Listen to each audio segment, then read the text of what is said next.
আমরা ইতিমধ্যে কিন্তু অনেকেই কন্টেন্ট মনিটাইজেশন পেয়ে গেছি। এখন কন্টেন্ট মনিটাইজেশন পাওয়ার পর কিন্তু আমাদের মনে প্রশ্ন, কত ডলার জমলে আমাদের ব্যাংকের মাধ্যমে ডলারটা ট্রান্সফার করবে ফেসবুক। তো ফেসবুকের আপডেটে যেটা বলা রয়েছে সেখানে কিন্তু $25 হলে 21 তারিখের মধ্যে টাকাটা ট্রান্সফার করার কথা, কিন্তু যারা টাকা তুলতেছে তারা কিন্তু $100 না হওয়া পর্যন্ত তুলতে পারতেছে না। তো ফেসবুকের আপডেটে যেটা বলা রয়েছে সেটা কিন্তু এখানে দেখেন $25 কিন্তু বলা রয়েছে 21 তারিখের মধ্যে পাঠিয়ে দেবে, কিন্তু ফেসবুকের আপডেটে যেটা রয়েছে সেটা কিন্তু হচ্ছে না।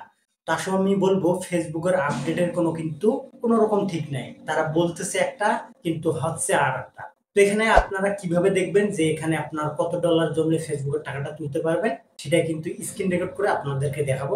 ওকে, সর্বপ্রথম চলে আসবেন ফেসবুক অ্যাপসে। আসার পর এখানে আপনার প্রোফাইলটা সিলেক্ট করবেন।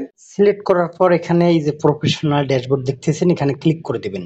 ক্লিক করার পর এইদিকে আমাদের মনিটাইজেশন খুঁজতে হবে, কন্টেন্ট মনিটাইজেশন। এই যে আমার কন্টেন্ট মনিটাইজেশন দেখতেছেন, এখানে আমি ক্লিক করে দিলাম। ক্লিক করে দেওয়ার পর দেখবেন যে এরকম ইন্টারফেস চলে আসবে। এখানে আমার কত ডলার জমছে সেখানে এগুলো দেখাচ্ছে। তো আমরা সেটা দেখার জন্য আমরা এই যে দেখতেছেন এই চিহ্নটা আছে, এখানে জাস্ট ক্লিক করে দেব। ক্লিক করে দেওয়ার পর দেখেন এইরকম ইন্টারফেস চলে আসছে। তো এই দিকে স্ক্রল করেন হালকা। তো এই জায়গায় দেখেন এখানে কিন্তু হুবহু বলা রয়েছে $25 হলে 21 তারিখের মধ্যে আমাদের টাকাটা ট্রান্সফার করে দেবে। তো আসলে কিন্তু এখানে হচ্ছে না। $25 হলে আমরা টাকা তুলতে পারতেছি না। তারা বলতেছে একটা কিন্তু বাস্তবে ঘটতেছে আর একটা। তো ভিডিওটা অবশ্যই শেয়ার করে দিবেন, অন্যকে দেখার সুযোগ করে দিবেন। তো আজকের মতো এখানে শেষ করছি। তো দেখা হচ্ছে নতুন কোনো ভিডিওতে।